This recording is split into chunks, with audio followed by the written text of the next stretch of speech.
சிந்து நதிநீர் ஒப்பந்தம் பிரச்சனை இந்தியா பாகிஸ்தான் இடையே பெரிய பிரச்சனையாக மறுபடியும் உருவெடுத்திருக்கிறது. உங்களுக்கு தெரியும், இந்த முருகல் நிலைக்கு பிறகு சிந்து நதிநீர் ஒப்பந்தம் ரத்து செய்யப்பட்டது. பாகிஸ்தானை பொறுத்த வரைக்கும் சிந்து நீர் ரொம்ப ரொம்ப முக்கியமான விஷயம்.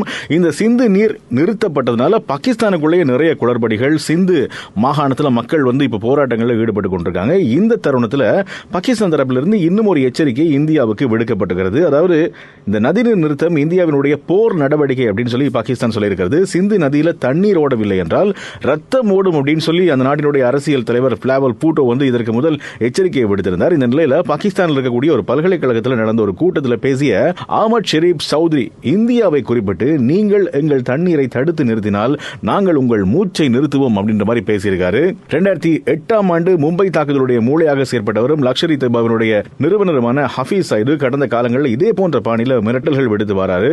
ஒரு லெப்டினன்ட் ஜெனரல் இப்படி பேச முடியுமா அப்படின்ற வகையில் இதற்கான கண்டனங்களும் வலுத்து வருகின்றன. பார்க்கலாம் இதற்கு இந்தியா என்ன பதிலடி கொடுக்க போகிறது அப்படின்னு சொல்லி. பங்களாதேஷை பொறுத்த வரைக்கும் உங்களுக்கு தெரியும், அங்க மாணவர் போராட்டம் நடந்தது, அவாமி லீக் ஆட்சி கவிழ்ந்தது. அதற்கு பிறகு நோபல் பரிசு பெற்ற முகமது யூனுஸ் புதிய இடைக்கால அரசினுடைய தலைவராக பொறுப்பேற்றிருந்தார். இந்த நிலையில முகமது யூனுஸ் தன்னுடைய தலைவர் பதவியிலிருந்து ராஜினாமா செய்ய பரிசீலித்து வருவதாக தகவல்கள் வெளியாகி இருக்கிறது.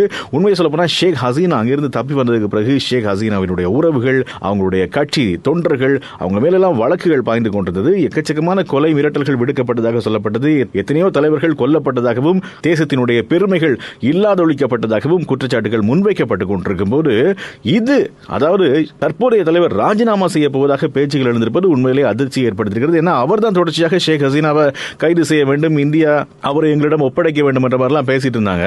அனைத்து கட்சிகளும் அவருக்கு முழுமையான ஆதரவை வழங்காவிட்டால் நான் பதவி விலக போகிறேன் அப்படின்ற மாதிரி தான் அவர் எச்சரித்திருக்காரு. ஆக பதவி விலக போறன்ற மாதிரி சொல்லியிருக்காரா, இல்லாட்டிக்கு உங்க எல்லாரையும் ஊற விட்டு அனுப்பிடுவேன்ற மாதிரி சொல்லியிருக்காரான்னு சொல்லி பேச்சுகள்லாம் எழுந்து தான் இருக்குது. டிசம்பர் மாதத்துக்குள்ள தேர்தல் நடத்தப்பட வேண்டும் அப்படின்னு சொல்லி ராணுவ தளபதி ஜெனரல் வகாஸ் ஜமான் வலியுறுத்தி இருக்காரு. முகமது யூனுஸ் தான் ஒரு பணைய கைதி போல வைக்கப்பட்டிருப்பதாக உணர்வதாக சொல்லியிருக்காரு. ஏன்னா நிறைய பேர் எனக்கு சப்போர்ட் பண்றாங்கல்ல, அப்படியே சப்போர்ட் பண்றதாகவே இருந்தாலும் முழு மனதோட சப்போர்ட் பண்றாங்கல்ல, அதனால ஒரு சரியான புரிதல் இல்லாதனால ஒரு தெளிவான முடிவு எடுக்க முடியாமல் இருக்கிறது. இதற்கு நான் பேசாம ராஜினாமா செய்யறது சரியாக இருக்கும் அப்படின்ற ஒரு எண்ணத்தில் இருப்பதாக அவர் சொல்லியிருக்காரு.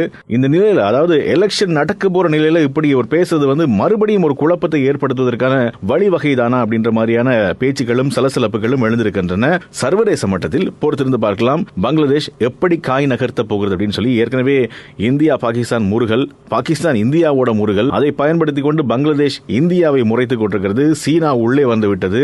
நடக்கட்டும்.